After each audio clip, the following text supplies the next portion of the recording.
ভালোই লেগেছে এখানে এসে। তবে আমাদের পাথরঘাটার এখানে অত সুন্দর কোনো প্লেস নাই, আর যেগুলো আছে ওই রকম যে সবার মাঝে ফুটিয়ে তোলা হয় নাই। হ্যাঁ, অনেক সুন্দর সুন্দর জায়গা আছে যেগুলো অনেক সুন্দর, তবে তেমন কোনো রক্ষণাবেক্ষণ হয় নাই দেখে ওভাবে করে আকর্ষণ করে না মানুষকে। হরিণঘাটা হ্যাঁ অনেক সুন্দর একটা জায়গা, যে লালদিয়া চর, তারপরে যে হরিণঘাটা অনেক সুন্দর।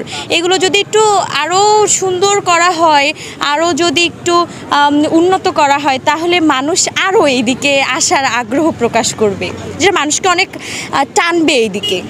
তো অবশ্যই ভালো লাগে। আপনি লোকজনের সমাগম দেখা বুঝতেছেন না যে সারাদিন পরে মানুষ অন্তত একটু প্রশান্তির জন্য হইলেও এখানে আসে, যে একটা নিঃশ্বাস ফেলার জন্য, যা বাঁচলাম জীবনের মানে যত যন্ত্রণা আছে মনে হয় 2 মিনিটের জন্য হইলেও একটু রিল্যাক্স, যেটাকে বলে যে একটু কি বলে বিরতি নিলাম সব কিছু থেকে।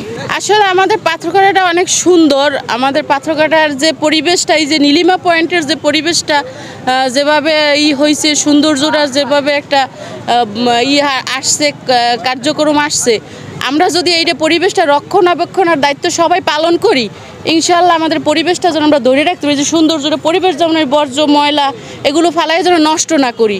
আর যে কাজগুলো আসছে এগুলো যেন আমরা সবাই নিজ নিজ দায়িত্বে, এগুলো যেন আমাদের যেগুলো সরকারি সম্পদ, এটা আমাদের জনগণের সম্পদ, এগুলো যেন আমরা রক্ষা করি, সৌন্দর্যটা ধরে রাখি। এটা আমাদের পাথরঘাটাবাসীর জন্য এটা একটা বিশাল অবদান।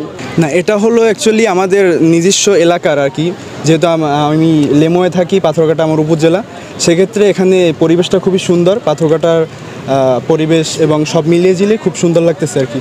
পাথরঘাটায় হচ্ছে নীলিমা পয়েন্ট আছে, এবং মানে যেটা আমরা বর্তমানে অবস্থান করছি, এবং হরিণঘাটা আছে, মানে সবগুলো জায়গায় সুন্দর।